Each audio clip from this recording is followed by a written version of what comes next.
And welcome to another edition of Two Steps Ahead Podcast. Two Steps Ahead Podcast encouraging you to take your passion, make it happen, let yourself be great. I'm Son Edom.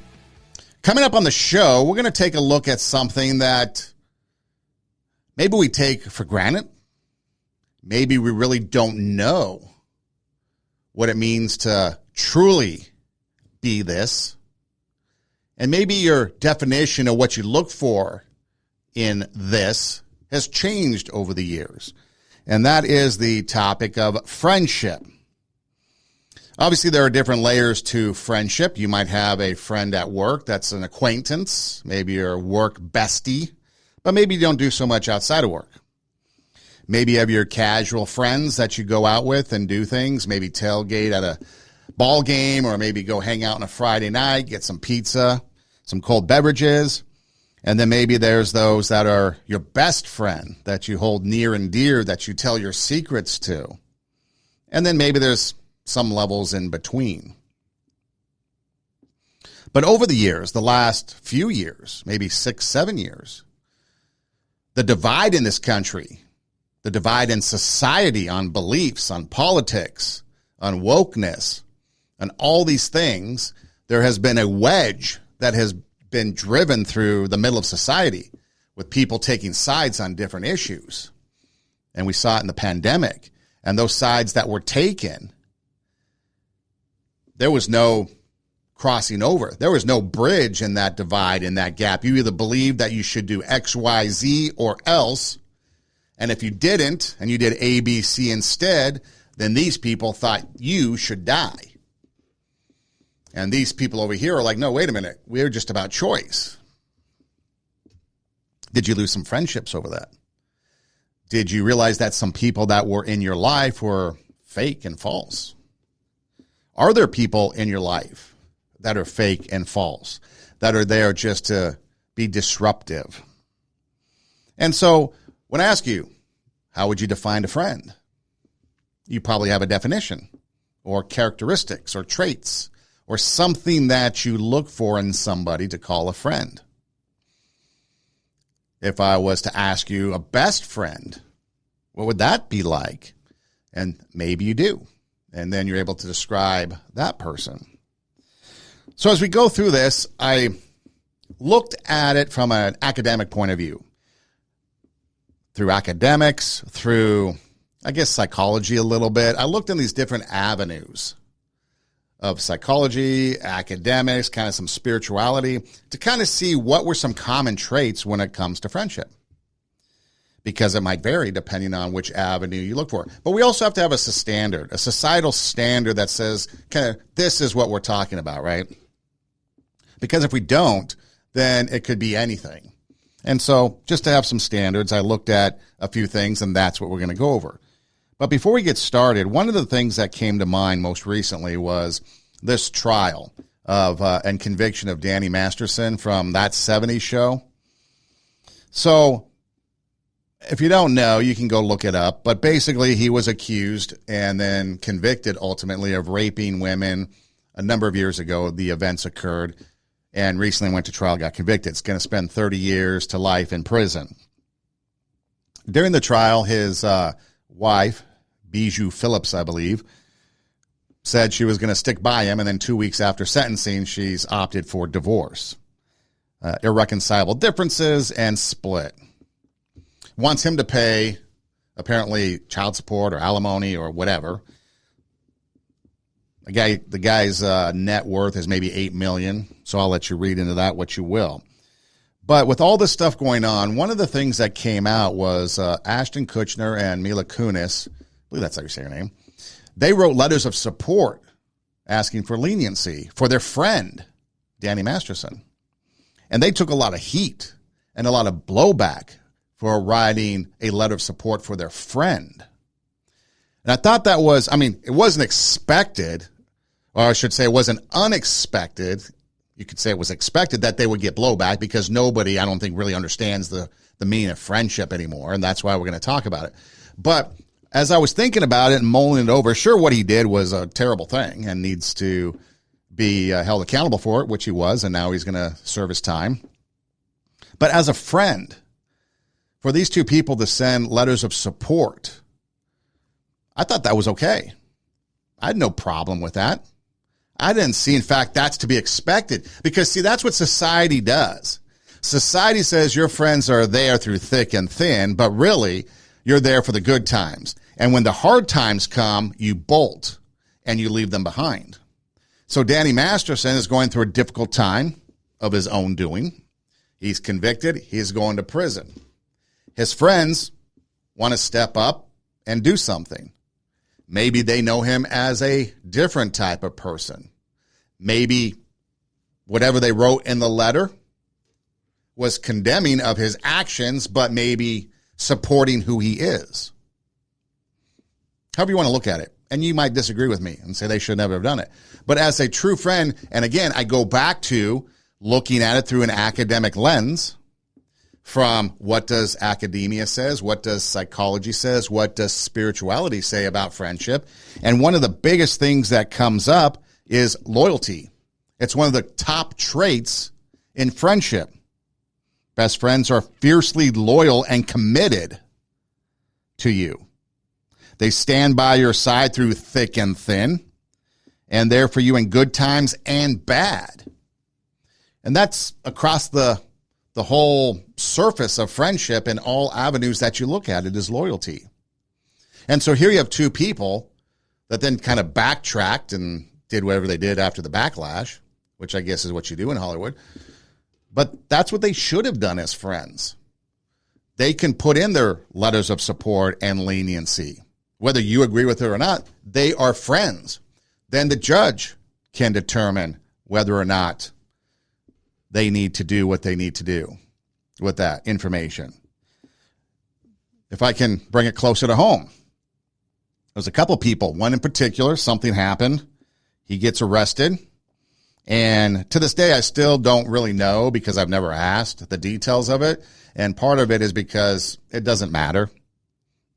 I'm still going to be there for him no matter what. But then, too, also there was some ongoing litigation. And so I didn't want to be a part of any ongoing litigation because if we talk about it, then I might get drawn into it. So, again, don't need to know. But at work, he had some work friends, and outside of work, I guess he had some friends, and all of a sudden he gets arrested for something that initially he wasn't being charged with. And then as the case went along, he was the one that ultimately got charged with the more severe accusations and charges. But I noticed that people who were friends with him just a week ago, hanging out buddy-buddy, are now deserting him and calling him names and all this stuff and hoping he rots in jail for the rest of his life. And so as I was thinking about it, I'm like, wait a minute, that is not friendship. Friendship is sticking through with someone through thick and thin, good and bad, just like Ashton Kutcher and Mila Kunis, whether you think it's a popular choice or not. So as he was going through his trial, kept up as much as I could, and then he got sentenced. And basically what it came down to, and there were some things in there that made me question whether or not he was innocent or guilty just by following some of the information that I could get a hold of. And basically it came down to that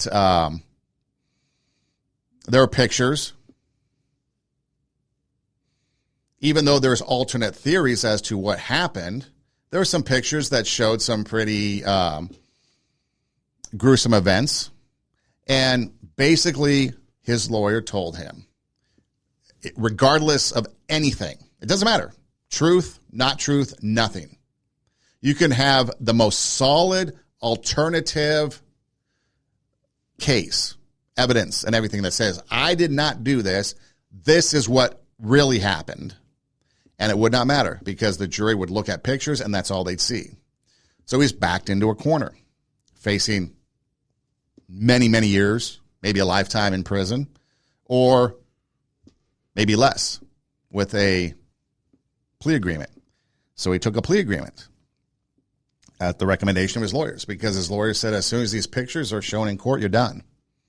Even if we can put up the most truthful, evidence-backed, evidence-based, factual-based defense, they see pictures, you're done. So he took the plea.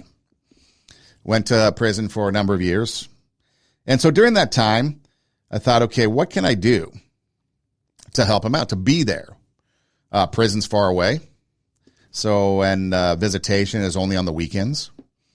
And at the time, Saturday, I believe I was working. So Sunday was the only day. So I tried as best I could to go visit and did a couple times.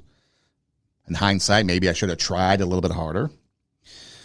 We wrote back and forth, some phone calls back and forth. But again, probably wasn't the best at that because I just don't write. And I told him, I said, come write and I'll write back. And we did. But, I probably could have done more again in hindsight. But the one thing that I did do, because I realized that this was probably the most important way that I could support him, and that is money on the books. You can go to commissary and you can buy things at commissary, and then you can either have them for food or you can use that commissary as monetary, a means for payment in the prison system. And so just like a quick example, if you had a packet of soup, which is like a top ramen type soup, that'd be like a quarter. So 4 of them would be $1. So somebody would come along and let's say it's laundry day and you want somebody to do the laundry for you. You can pay them in commissary, however much it is. 4 packs of soup is $1 and they do your laundry. Or what other skill or trade people had and you wanted to use that skill or trade, then you can pay in commissary. And then plus the food was just extra for him to have throughout his stay. You go to commissary. And so that was the one thing that I made sure that there was money on the books. And if there's something special that came up, maybe special pizza day or whatever, extra money on the books. That was the way I knew I could help him specifically, directly, and consistently. And then some of the other things, I tried my best to be a part of it. And I don't care what people thought. I don't care if people knew. In fact, people probably didn't even know I was involved with this because I don't care. Because as a friend, through thick or thin, you're going to stick with somebody. And so maybe that's why when I see Ashton, Kutcher, and Mila Kunis going to bat for their friend, you may not like it. You may be disgusted by that. And that's your right or your opinion, and that's fine. But as a friend, don't you think Danny would expect that if they called them a friend?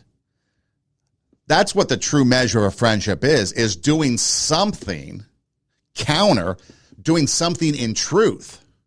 Being a true friend is being there, loyalty, through good times and bad. Being there in the bad times when everyone else has vacated and left and they still look at you and condemn you for being there during the bad times because you're loyal to your friend. Now that's a true sign of friendship. And so for these two to send a letter, I have no opposed to that. I found that was admirable, to be honest. That's something they should have done. The wife bailing after saying she was going to stay with him, well, that's to be expected. And now wanting his money, to be expected. I mean, the world of Hollywood is a world that's unto its own.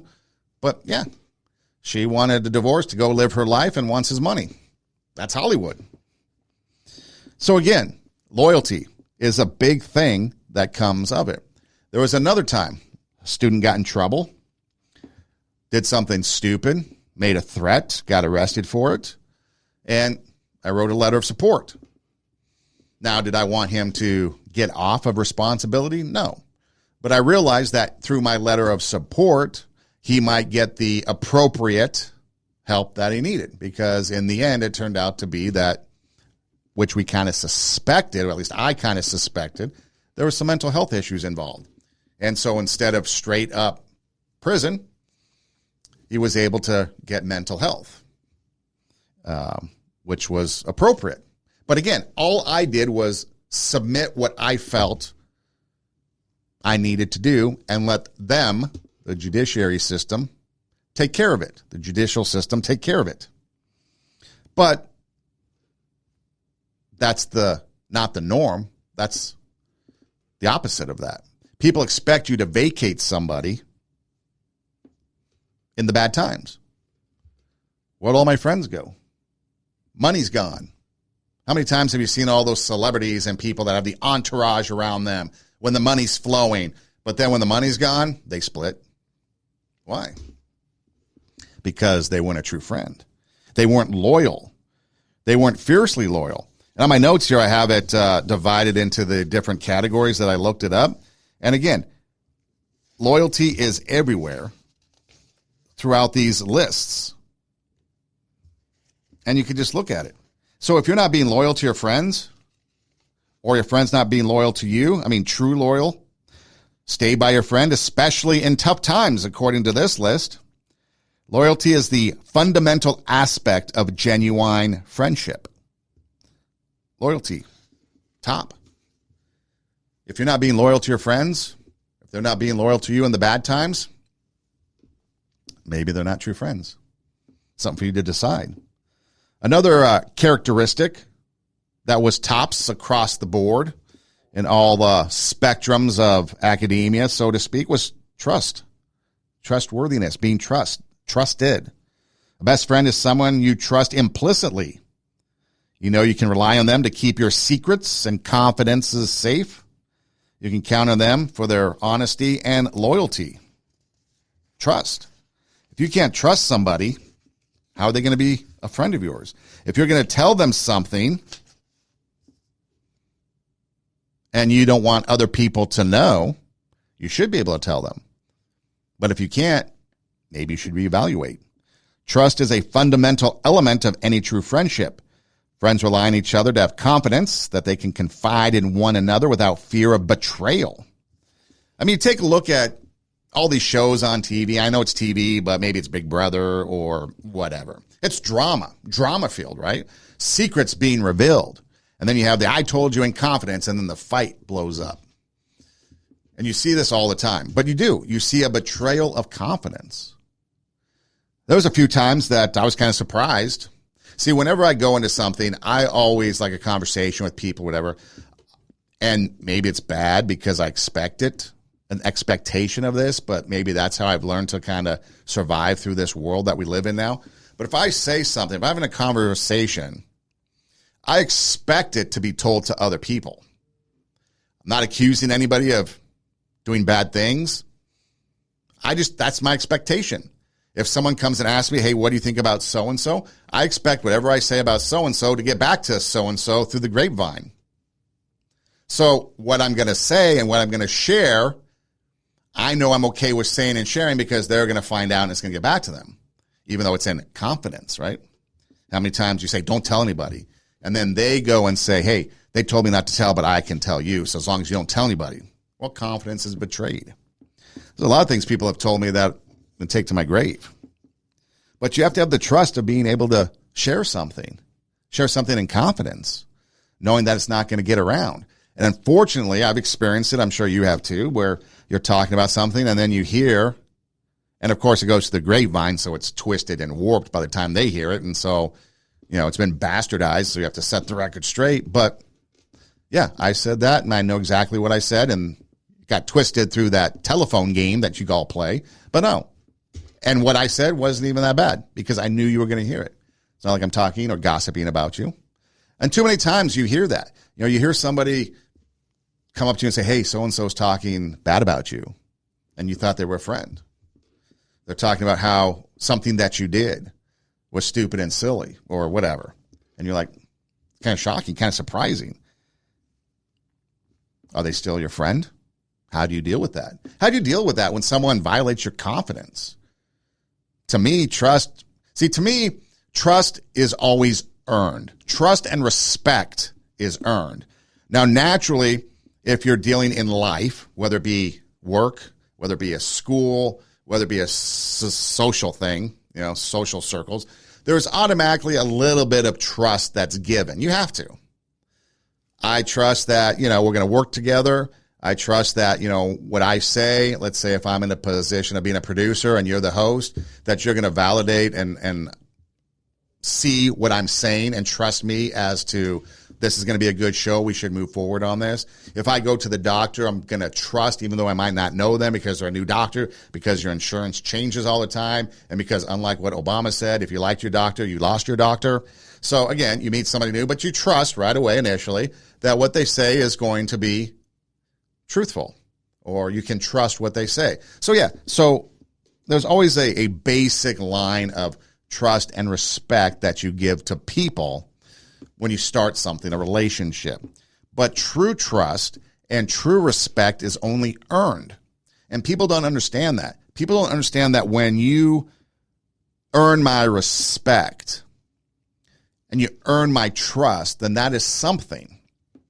So I might not always divulge everything to you when we first meet because I'm still building that trust with you. Can I trust you with my secrets? Not that I have any, but, can I trust you with important information if I tell you you're not going to run off and spout it off to everybody else? Do you have my respect? Have you earned my respect? People think automatically that respect is given and, you don't respect me. No, I don't, because you haven't earned it. You haven't earned my respect. Why don't you earn my respect? And if you don't know what that is, ask me, and I will tell you what it takes to earn my respect. But trust and respect is earned. But in society, we just give it away. And then when it backfires on us, we're shocked and appalled. But did you make them earn it? Another thing that tends to be overlooked is reliability. Can your friends depend on you? Can you depend on your friends? Showing up when you need to be there. Oftentimes we see it on social media, right? Everyone's showing up for the birthday party. Everyone's showing up for all the fun stuff. But what about the other things in life that are there? Are they there for you consistently in good and bad like we talked about? But what about just day-to-day conversations, day-to-day? What about just the little things? Can they rely on you to be there maybe when you're just feeling sad? We got to be reliable. We got to be able to understand what is going on with that relationship. So trust and loyalty, or loyalty and trust, both are interchangeable, are probably the top two things across the spectrum of the research that I did that pops up as far as characteristics. Another thing then that was right behind it was kind of being reliable, being there, just be there. One said it was reliability. Can they depend on you to be there? Another one was just be reliable. One of the most important aspects of friendship is reliability. Show up when you say you'll be there. Keep your promises. Be dependable. Friends know that they can count on you. So will you be there if you say you're going to be there? And will you keep your promises? So again, loyalty, trust, and reliable, being there, reliability, reliable, being there. Kind of the top three things that kind of focused the emphasis of what true friendship is when it comes to the academia world. So when you're sitting there and you have your friends and you're looking at your friends and you're mulling over whether this would make a good friend or not, do these characteristics, are they taken into consideration? Do you give away your friendship too easily? That's something for you to decide. Another thing that I find interesting is how you know a true friend. Here's Jordan Peterson. Well, let's talk about friendships for a minute. Here's how you know if someone's your friend. A, you can tell them bad news, and they'll listen. And they won't tell you why, you're stupid and why that bad thing happened to you and how something worse happened to them once and, derail the whole conversation. You can actually tell them bad news, and they'll listen. So that's a good thing. And then this is a weirder thing. You can tell them good news, and they'll help you celebrate. And that's a really good way of deciding who you should have around you. Because if you have someone around you, something good happens to you, and you're kind of afraid to even admit it because, God, something good happened to you. It's like, you let that be known and it'll certainly be taken away. So, you come out and you sort of tell someone half-heartedly that something good happened to you, and they give you a whack and then talk about, the great thing that happened to them 3 years ago. Or worse, the great thing that happened to someone that they knew 3 years ago. It's like, go away from that person. They're not helpful to you. And they're not helpful to themselves either. And so you want to surround yourself, you got to think about this. You got to surround yourself with people who want the best for the best part of you. You can hang around with weasels and losers that are trying to pull you down to justify the fact that they're spiraling downhill as well. And the upside of that is you don't have to have any responsibility, and you can all whine about how wretched life is, so that's pretty attractive. But I would say it's also a bad medium to long-term plan. And so it's acceptable and desirable you try to surround yourself with people who are facilitating your development. And you might say, well, I've got people around, I know them well, they're not doing that well, and they don't fit into that category. It's like, what's your point? What are you going to do with them exactly? If they'll listen and cooperate with you and move towards a better future, great. If they don't pay any attention and they keep doing the same damn things over and over and they're not going anywhere and it's painful, then maybe the proper thing to do is say, you just have your misery. I'll go off and have my life. And maybe you'll wake up at some point in the future and think that's a better way of being. Because just putting up with it is, well, they call that enabling, right? You put up with that sort of behavior, you're providing tacit consent for it and even tacit approval. It's like, it's a bad idea. You have, I would say, both the right and the responsibility to surround yourself with people who are good for the best part of you. Surrounding people that bring out the best part of you. Want the best for the best part of you. They listen.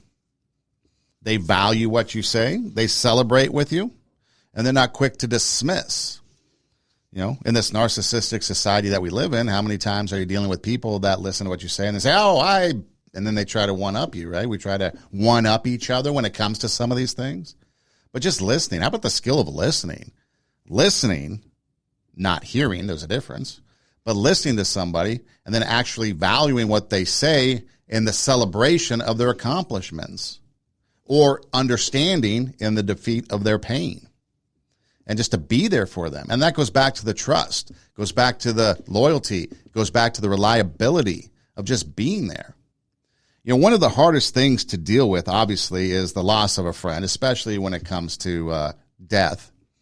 There's many ways that you can lose a friend, but death in general, a lot of times we don't know what to say or do. We feel like we should say something or we feel like we should be doing something. And then oftentimes because we don't know, we vacate the situation. And so I learned when my friend Chris passed away when we were 18. I guess he was still 17. I just turned 18. But from that experience, what I had learned through the years is that sometimes just to be there, a presence, is all you need. You don't need to say anything. You don't need to do anything. Just be a presence there. And sometimes that might be awkward to do. But what happens is just being there, even though the people that are grieving and suffering the loss, they might not interact with you or they might be doing their own thing, at least they know you're there. So that if they do want to come and share, if they do want to come and partake in interaction with you, you're there. But they have a feeling of support, and they're not alone. They lose that feeling of loneliness. They feel loss, but they don't feel loneliness because you are there. And it might be physically there or maybe constantly messaging them, calling them, whatever. But just being there. And that's what we need to do for friends sometimes, is just be there. Whether they're going through something good, with listening, paying attention. Maybe we don't say anything. Maybe we don't try to solve a problem. And then when they have something good happen, we celebrate with them. We recognize what they've done and we let them bask in that glory of success that they have. Which goes back to the whole mantra of the show. When you think about the show, take your passion, make it happen, and let yourself be great. We want good things to happen. We want to bring out our inner greatness. We want to raise the standard in our life, because by raising the standard in our life, we can bring out our inner greatness. And then we can take that thing that we're passionate about and pursue it and go after it and let ourselves be great. And then hopefully we are inspiring and motivating others to do the same thing so that they can go take their passion, make it happen, let themselves be great. Then they motivate and inspire. And it becomes this viral thing that's going around from person to person to person. And friends can be a part of that, can be a part of raising the standard. Our friends in our lives, are they going to bring us up? Are they going to improve us? Are they going to push us to strive for excellence? Or are they going to tear us down? That was always the debate, or maybe not the debate, but the back and forth growing up with maybe cigarettes, right? Or maybe drinking in high school. It was like, did you want to be a part of that group that went and like smoked or went and drank or, went and did whatever mischievous thing? Or did you want to be a part of something better? Be a part of a friends group that was better than that pushed you to do good things, fun things. I guess in that 70s show thing with Danny Masterson and the crew, when they were doing that show, apparently, was it named Topher Grace? He wouldn't hang out with them. Apparently, he took a lot of blowback for not wanting to hang out with the group. Why? Well, maybe now we know why. Maybe they weren't into doing good things, and he wanted to not be a part of that. So he would take the grief and the flack for not hanging out, but he knew it was for his betterment. It was for the good of him. And he realized that, yes, we're just going to work together and do this show. But outside of that, boom, we are gone. We're not going to hang out. And so sometimes we have to do that. We have to rely on kind of our instincts, so to speak. But do you want the best for the best part of your friend or friends? Do your friends want the best for the best part of you? Are they listening? Are they celebrating you and your accomplishments and what you've done? The other thing that comes along with it is that unconditional support that they talk about. Unwavering support. You're the biggest cheerleader, offering encouragement, empathy, and a shoulder to lean on when you need it. And unconditional is the key. You think about that. Conditional means it has conditions. As long as things are going good, I'm going to be your friend. As long as you have money, I'm going to be in your posse. As long as you do what I say, we're going to hang out. But unconditional means absolutely no conditions whatsoever. If you are going through good times, I'm going to be there. If you are going through bad times, I'm going to be there. It does not matter. And that's what it should be like. Now, granted, if a friend does something, we can recognize that what they've done isn't the right thing, and we can encourage them to do the right thing, but we can still support them, right? I mean, you think about someone that's going through AA, Alcoholics Anonymous. Okay, they have a drinking problem. You're there for them. You're there for them when they, jump off the wagon or fall off the wagon or whatever they do with the wagon when they're not supposed to. So they go back to drinking, right? You don't, hey, you drank, I give up on you. Especially if you're a sponsor. You don't do that. You're there for them. Okay, you fell. Let's get you back up on that wagon and let's get you clean and sober and let's start over. Day one. If you're a therapist and you're working with somebody and you're having breakthroughs and then all of a sudden there's a setback, you don't kick them to the curb and say, I don't want to be a therapist anymore. You're not doing what I'm telling you to do. You're failing. No, you're there to support them. Right? So as friends, aren't we the ultimate mentor? Are we the ultimate sponsor? Are we the ultimate therapist to be there through thick and thin? You hear the story about ride or die, right? They're my ride or die. And people like to throw that around. But are they really? Are they really your ride or die? Or are they just there your ride? And when the dying part comes, you're jumping out. You're no longer Thelma and Louise. You're just Thelma, and next thing you know, you're the only one going off the cliff on this ride or die ride of friendship. One of the more curious things, most innocent of things, is to listen to what kids have to say about a topic, an issue. And so here are some youngins talking about what makes a friend. What makes a good friend? A friend is somebody who you meet up with often. When people play with you. Always hugs me. A good friend is someone who picks you up when you fall, makes you laugh, plays with you whenever you're sad, and would just do lots of things for you. Helping you and just being kind. Give them some of my toys.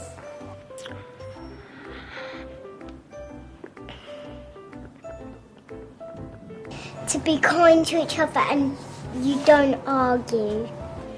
Or if they listen to you very nicely, we can play with them or we can play with somebody else. And you be kind to them and you never argue with them. Accepting for who you are and what you're doing every day. If they're kind to you, if you're ever like sad or angry. He's always been there for me to help me. If you're playing the game, you can let them join in, and if they don't want to, you can just say if you want to join in, you can. I think mates are good friends that they take care of you, and if you fall over, they help you, they pick you up. I think a good friend makes you happy and is always lovely to you, and it's always like funny and nice to you. So some of the things that kept coming up. Don't argue, which is often don't argue is often hard to do when you're sometimes as an adult. I get the concept and the kids, and that's why I love listening to kids because it's so simple. Don't argue. That makes sense, right? But we know sometimes we have disagreements as we get older, and adults and friends are going to do that. But meet often. Play with. As adults, do we play? Do we have fun playing? Or are we too serious? Can't play. I know some people get blowback because guys will still play video games, right? Or they will be involved with some sort of online gaming. And it was like, dude, grow up. But no, they're playing, they're having fun. Now, obviously, if you're up all night and that's the only thing you're doing, then you need boundaries and you need to figure out life. If you're still living in mom's basement playing video games, figure it out. But no, playing is okay. Kids, play with. Helps. Pick you up when you're sad. Be kind. Wants to be with you. Accepts you for who you are. Acceptance. Take a look at one of the lists came up. I think this was more of the psychology side of life, but non-judgmental. You know, you had a list that said non-judgmental. True friends accept each other for who they are without passing judgment. They provide a safe space for self-expression and self-discovery.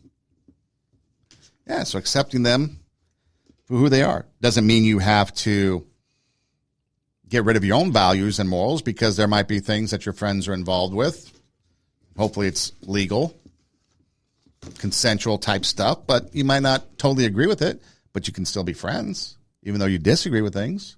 You can still be friends, even though you have a political ideology that's different, maybe even a religious ideology that's different. One of the more engaging conversations that I would have was when Phil Michael, a friend of mine who's passed away, would come to town. He wasn't religious, but he spent a lot of time in Nepal, so kind of that Eastern religion. I don't know if it's Hindu or Buddhism. I don't think he really subscribed to any one thing, but he would kind of pick and choose some Eastern religions that he would grab some stuff and pick and choose them. And we would often have conversations, religious conversations. Politics and religion, not supposed to talk about, but we talk about politics and religion all the time. He was Canadian, so we had very different views on things. And we still got along, and we're friends, and we're actually planning a joint business venture. But then, unfortunately, he passed away. But yeah, so being there, being trustful, being reliable, being loyal, acceptance, flaws and all. And that's what these kids were talking about. Of course, with the other things, being kind and stuff like that. And so, again, as you go through and you look at these things, these are some of the characteristics that kind of cross-referenced with each other in these different platforms of genre of study in the world of academia. And again, the point of the academia isn't because it's academia and, they know everything, but it was just a standard, to compare what we might have versus what someone else might have as far as what makes a friend. Of course, one big component to that is forgiveness. Friends will often have misunderstandings. Friends might be mistakes made. Maybe you give your word, but then you go back on it. Maybe you're not there when you really should be. Maybe you violated a confidence on purpose or maybe not on purpose. And so forgiveness. Best friends are forgiving and understanding of mistakes. They don't hold grudges and are willing to work through conflicts to maintain that friendship. Just forgiveness in general is something that we should all be working on, because especially in this day and age of everyone's offended all the time, right? But oftentimes we can't help being offensive, offending others, because they're the ones that have the problem, not you. But forgiveness. True friends are forgiving and understanding of each other's mistakes and flaws. They recognize that nobody is perfect and are willing to work through the challenges together. Just more lists, commonalities. And so, have things over the past few years caused a divide in your friendship? Have you been able to rectify them with apologies? Conversations about the misunderstandings? A desire to want to reunite and rekindle that friendship? Maybe it's time. Or maybe we're still too politically divided. Maybe we are still too angry, holding a grudge. Or maybe we just don't care. And really, that's fine too. I mean, there's people that you might be friends with that it fades away and you're fine with it. That's okay too. Sometimes friends come and go. Maybe they weren't quite your best friend level. Maybe they were more of an acquaintance for the time. That's okay. But if it separated or fell apart because of something, maybe you might want to check into it before you completely abandon that friendship. Billy Graham, what does he have to say about friendship? What does God have to say about friendship? You have friends. And if you have 5 close friends in your lifetime, you are a very fortunate person. God called Abraham a friend of God. Are you a friend of God and a friend of Christ? And what about your friends? This means strong friendship, a friendship that endures through thick and thin, that never wavers. Give your life to Christ and he will help you with your friendships. Seeking help, spiritual help, keeping that friendship together. Michael W. Smith is an artist that sings faith-based songs, Christian songs. He had a song years ago, decades ago, called Friends. And it's the line, our friends are friends forever, when the Lord's involved with them. I forget exactly what the lyrics are, but this was the key thing. A friend will not say never and the welcome never ends. And a lifetime's not too long to live as friends. But a friend will not say never, and the welcome never ends. And that's true, right?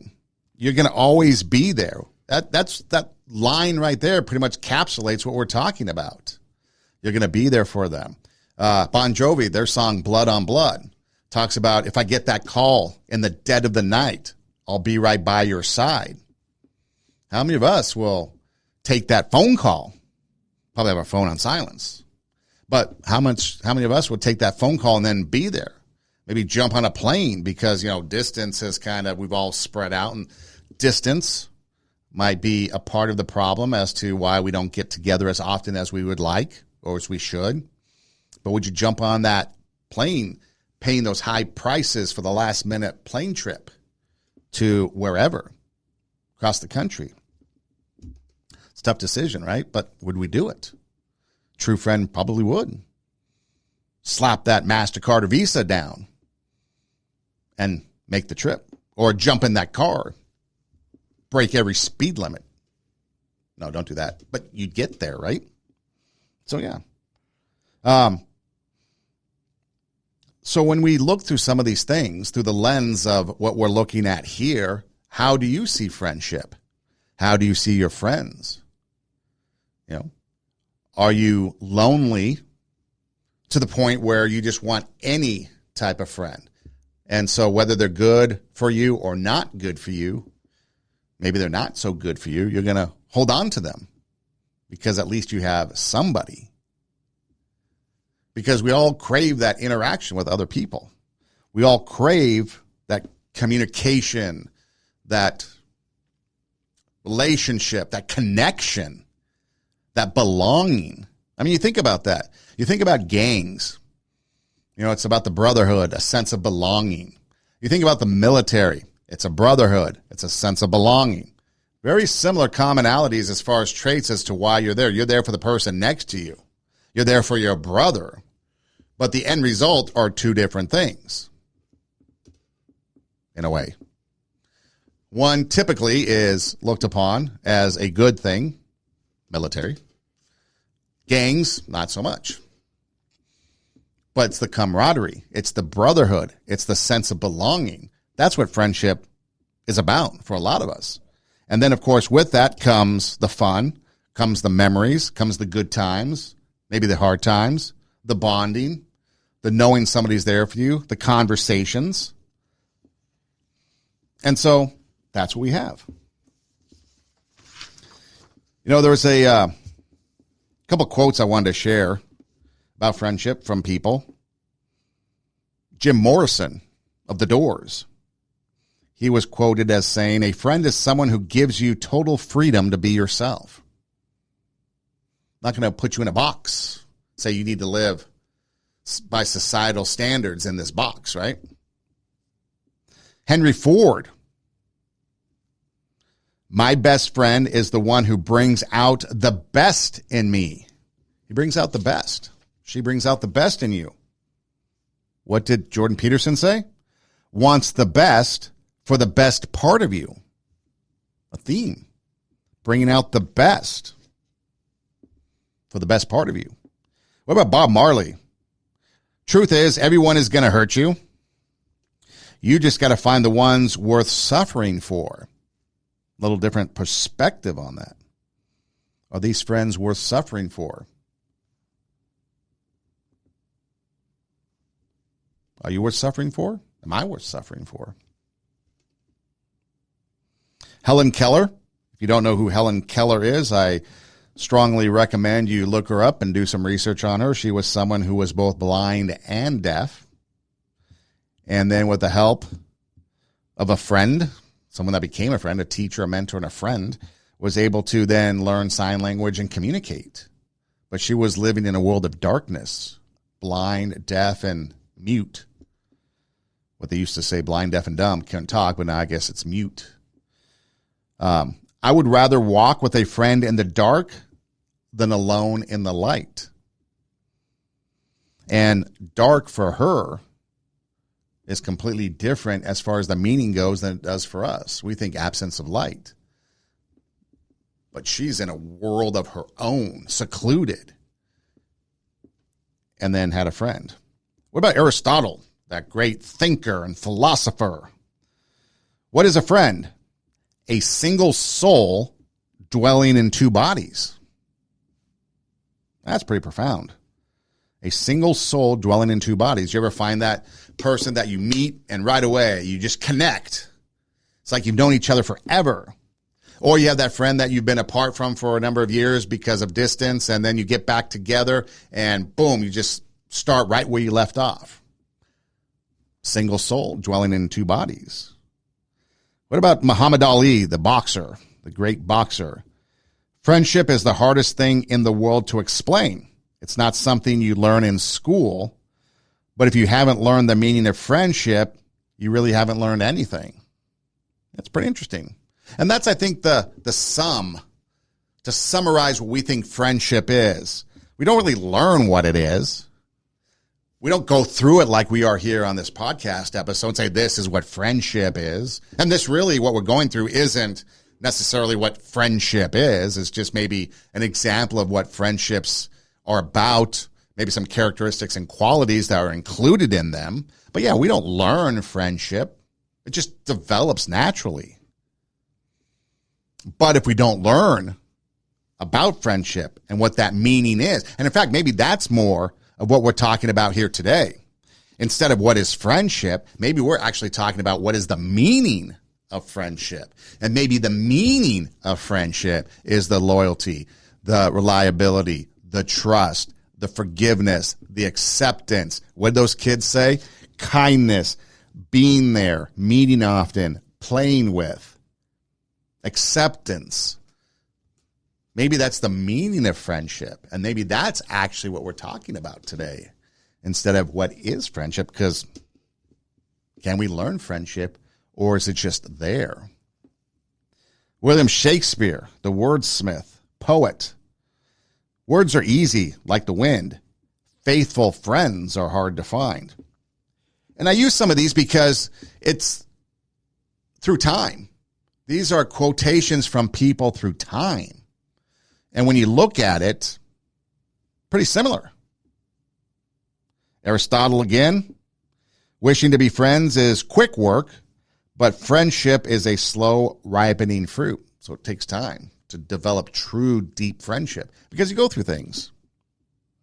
Henry David Thoreau, the author, the greatest compliment that was ever paid me was when one asked me what I thought and attended to my answer. Ask me what I thought and then listen. Jordan Peterson. Valuing what you say. They listen.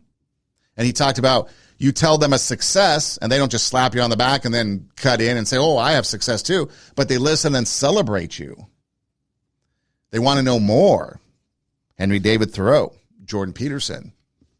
Ages apart on the timeline of life and history of life, but pretty much saying the same thing. Asking me what I thought and then paying attention to what I had to say. An Irish proverb, a good friend is like a four-leaf clover, hard to find, lucky to have. So as you go through some of this, and you think about your friendships, and you think about the people around you, people may come and go. You may have different layers of friends, acquaintances, and then maybe some medium type of friends, whatever that is. You know, people you go hang out with regularly, maybe people that you do things with. And then you have those best friends that you confide in, that you are basically maybe one soul dwelling in two bodies. And as you go through that, and I've been fortunate, Billy Graham mentioned something about 5 friends in life. If you have 5 friends in life, you're a lucky person. I was thinking about that. I'm like, I think I could honestly say that I did at one point in life achieve the level of 5 friends, like true friends, friends that were there, whether you want to say thick or thin, ride or die, whatever the case may be. And people always ask me about, friendship, hey, who are some of your friends? Who do you hang out with regularly? Stuff like that. And unfortunately, the sad answer to that question is that there's been a few that have passed away. Of those 5, 3 have passed away. And it's not that I haven't replaced them, but again, friendship. You can't just go out and pick those friends and say, this is going to happen. You are going to be my new best friend. It takes time. It takes circumstances, it's development. It's the personalities. It's the 2 souls in one body. It's all these quotes and everything that we've talked about, right? That's what that friendship has become. And so you can't just easily replace them. Now, sure, there's other people that have come in life that have become friends, but maybe not as deep a level as the others. And there's others that might be a part of life for a little bit, and then they go, and then someone else comes in for a little bit and then goes, and you've got all this, movement in the world of friendship. But I knew and know, because again, there's 2 of them that are still alive, that once we get back together, we just pick up right where we left off. Like no time between us at all had ever elapsed without us being together. It's all this wrapped up in a nice bow. And then the other 3 would have been the same thing. Every time we got together, it was pick up right where we were left off. Relying on each other, having fun, talking deep conversations, not always agreeing, not always seeing eye to eye, but not fighting, not arguing, not splitting because we have different ideology, but accepting and embracing and learning. Doesn't mean that we sacrificed our own values or sacrificed our own thoughts or ideologies, but we think about things, agree on things, disagree on things. It was a friendship. It was real. It was loyal. There was trust. we were there for each other through thick and thin, good and bad. And unfortunately, there was far too many bads with a few of them. But we can learn from that. We can take from that. We can treasure those memories. We can treasure that time together. We can keep it. And then we can talk about it and share. So when they say, tell me about your friends. Well, let me tell you about my friends, even the ones that aren't here, because that was the impact they had on me. And that was the relationship that we had. No matter how much time has passed, if they ever came back, I know we'd be able to pick up right where we left off, despite the years and years apart. This is Two Steps Ahead podcast, encouraging you to take your passion, make it happen, let yourself be great. Check out our website. It's radiowarp.com, radio, W-A-R-P, radiowarp.com. There's several things on there, but you can click through and you can see the different show logos. So when you see Two Steps Ahead podcast, you can click on that and all of our shows will pop up. We've got audio versions. We got video versions. The video versions are hosted on Rumble. So you'll see the videos right there. You can click on them and they'll play from the website, or you can click on the little Rumble icon and it'll take you to our Rumble page. But all of our videos are there for you to see. You can scroll through the pages. There's an orange banner that scrolls across the center of the Two Steps Ahead podcast page on radiowarp.com. If you click on that, it'll take you to the SoundCloud or audio page. Audio page, you can download episodes and take them with you on the go if you so choose. You can listen not only on the website, but you can pretty much internet search TWO, Two Steps Ahead podcast.